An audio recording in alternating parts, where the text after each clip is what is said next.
खबर है, supreme court के जस्टिस एजाजुल एहसन मुस्ताफी हो गए हैं। जराये के मुताबिक जस्टिस एजाजुल एहसन ने इस्तीफा सदर आरिफ अलवी को भिजवा दिया है।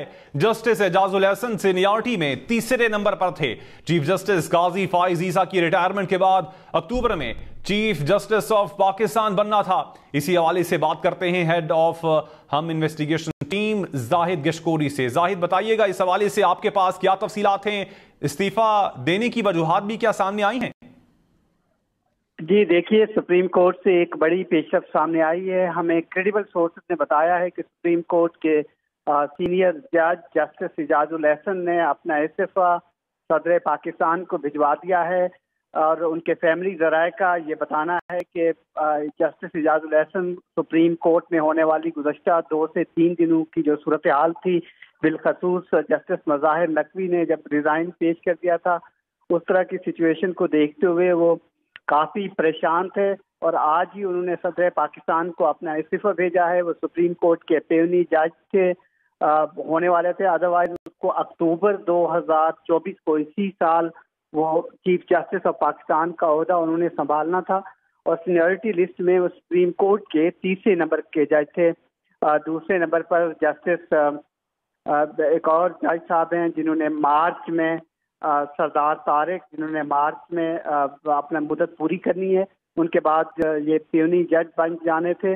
उन्होंने आज थोड़ी देर पहले सदर पाकिस्तान को अपना रिज़ाइन पेश कर दिया है। ये सुप्रीम कोर्ट से आने वाला 3 दिनों में दूसरा सीनियर जज साहब का इस्तीफा है। ये अब तक की सूरत हाल है और ये कंफर्म किया गया है हमें सोर्सेज से कि उन्होंने अपना रिज़ाइन पेश कर दिया है। और थोड़ी देर पहले सदर पाकिस्तान ने अपना इस्तीफा जो कि जस्टिस मज़ाहिर अली अकबर नकवी ने पेश किया था वो भी मंजूर कर लिया है। तो इस तरह से ये 2 पेशरफ्त हैं। एक जस्टिस जाहिद, आप हमारे साथ ही मौजूद रहिएगा। सीनियर एंकर पर्सन और तज्जियाकार मंसूर अली खान भी हमारे साथ मौजूद हैं। बहुत शुक्रिया मंसूर साहब। मंसूर साहब, आपसे जानना चाहूंगा, अब गुज़श्ता 3 दिनों में सुप्रीम कोर्ट बड़ी अदालत के 2 चीफ जस्टिस ने इस्तीफा दे दिया है। इस सारी सूरत हाल को आप कैसे देखते हैं?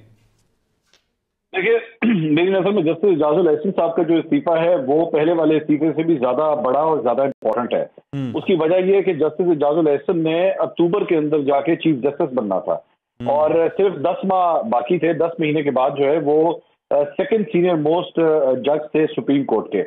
तो he was on course to become the chief justice और ऐसे मौके के ऊपर उन्होंने इस्तीफा दे दिया। अब खबरें कुछ ऐसी हैं कि ये कहा जाता है कि जस्टिस एजाजुल एहसन के खिलाफ भी जो है वो कोई शिकायत आने वाली थी सुप्रीम जुडिशल काउंसिल में, जिसकी वजह से हो सकता है, कंफर्म नहीं कहा जा सकता, हो सकता है कि इनको इसके बारे में पहले ही आइडिया हो, भांप चुके हों, जिसकी वजह से इन्होंने इस्तीफा देना ही बेहतर समझा। दूसरी बात यह कि आज सुप्रीम जुडिशल काउंसिल का इजलास हुआ था और जस्टिस एजाजुल एहसन जो है वो सुप्रीम जुडिशल काउंसिल के मेंबर है, being the second most senior most जज ऑफ सुप्रीम कोर्ट। लेकिन वो आज उन्होंने अटेंड नहीं किया, सुप्रीम जुडिशल काउंसिल का इजलास अटेंड नहीं किया।